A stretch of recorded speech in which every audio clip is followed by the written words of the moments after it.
Hello नमस्कार दोस्तों, कैसे हैं। उम्मीद करता हूँ सभी अच्छे होंगे, मस्त होंगे। चलिए दोस्तों, ये मोटिवेशनल स्टोरी की तरफ चलते हैं। स्टोरी का टाइटल है डर।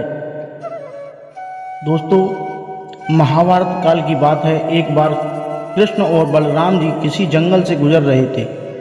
चलते चलते काफ़ी समय बीत गया और अब सूरज भी लगभग डूबने वाला था। अंधेरे में आगे बढ़ना संभव नहीं था। इसलिए कृष्ण बोले, बलराम, हम ऐसा करते हैं कि अब सुबह होने तक यहीं ठहर जाते हैं। सुबह होते ही हम अपनी मंजिल की ओर बढ़ चलेंगे।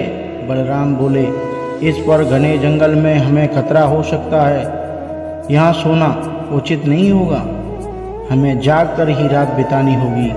अच्छा, हम ऐसा करते हैं कि पहले मैं सो जाता हूँ और तब तो तुम पहरा देते रहो, और फिर जैसे ही तुम्हें नींद आए तो तुम मुझे जगा देना, तब मैं पहरा दूंगा और तुम सो जाना। श्री कृष्ण ने सुझाव दिया। बलराम तैयार हो गए। कुछ ही पलों में कृष्ण गहरी नींद में चले गए और तभी बलराम को एक भयानक आकृति उनकी ओर आती दिखी। वो कोई राक्षस था। राक्षस उन्हें देखते ही जोर से चीखा और बलराम बुरी तरह डर गए। इस घटना का एक विचित्र असर हुआ। भय के कारण बलराम का आकार कुछ छोटा हो गया और राक्षस और विशाल हो गया। उसके बाद राक्षस एक बार और चीखा और पुनः बलराम डर कांप उठे। अब बलराम और भी सिकुड़ गए और राक्षस पहले से भी बड़ा हो गया। राक्षस धीरे धीरे बलराम की ओर बढ़ने लगा। बलराम पहले ही से ही भयभीत थे और उस विशालकाय राक्षस को अपनी ओर आता देख जोर से चीख पड़े, कृष्ण कृष्णा, और चीखते ही वहाँ मूर्छित होकर गिर पड़े। बलराम की आवाज़ सुन श्री कृष्ण उठे। बलराम को वहाँ देख उन्होंने सोचा कि बलराम पहरा देते देते थक गए और सोने से पहले उन्हें आवाज़ दे दी। अब कृष्ण पहरा देने लगे। कुछ देर बाद वही राक्षस उनके पास सामने आया और जोर से चीखा।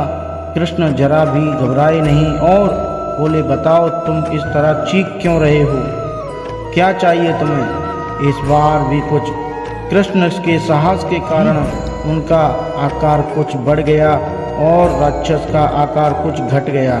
राक्षस को पहली बार कोई ऐसा मिला था जो उससे डर नहीं रहा था। घबराहट में वह पुनः कृष्ण पर जोर से चीखा।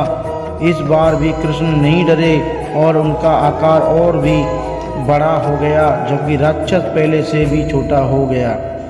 आखिरी बार प्रयास में राक्षस पूरी ताकत से चीखा, पर कृष्ण मुस्कुरा उठे और फिर से बोले, बताओ तो क्या चाहिए तुम्हें। फिर क्या था, राक्षस सिकुड़कर बिल्कुल छोटा हो गया और कृष्ण ने उसे हथेली पर रख कर अपनी धोती में बांध लिया और फिर कमर में घोंस कर रख लिया। कुछ ही देर में सुबह हो गई। कृष्ण ने बलराम को उठाया और आगे बढ़ने के लिए कहा। वे धीरे धीरे आगे बढ़ने लगे।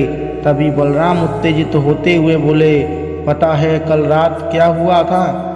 एक भयानक राक्षस हमें मारने आया था।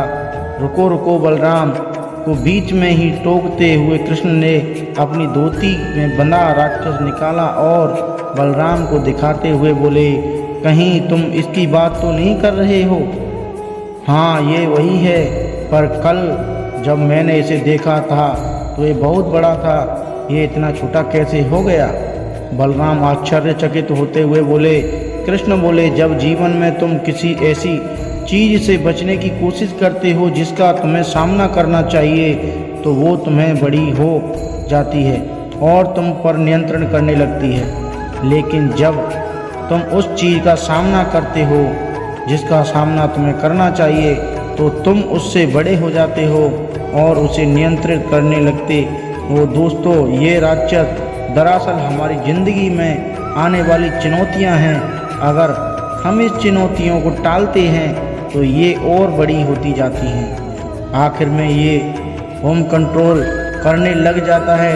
इसलिए हमें इनका साहसपूर्वक सामना करना चाहिए ताकि हम उन पर काबू पा सकें। इस प्रकार चुनौतियों का डट के सामना करने से वो छोटी सी हो जाएंगी, जिससे हम आसानी से उन पर नियंत्रण कर सकते हैं और सफल हो सकते हैं।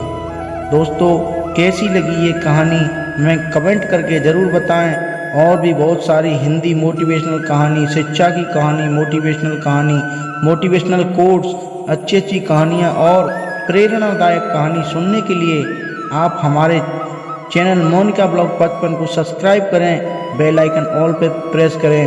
आपका इस चैनल में आने के लिए बहुत बहुत धन्यवाद। चलिए दोस्तों, चलता हूँ, विदा लेता हूँ। कल मिलता हूँ नई वीडियो के साथ। तब तक के लिए जय हिंद, वंदे मातरम।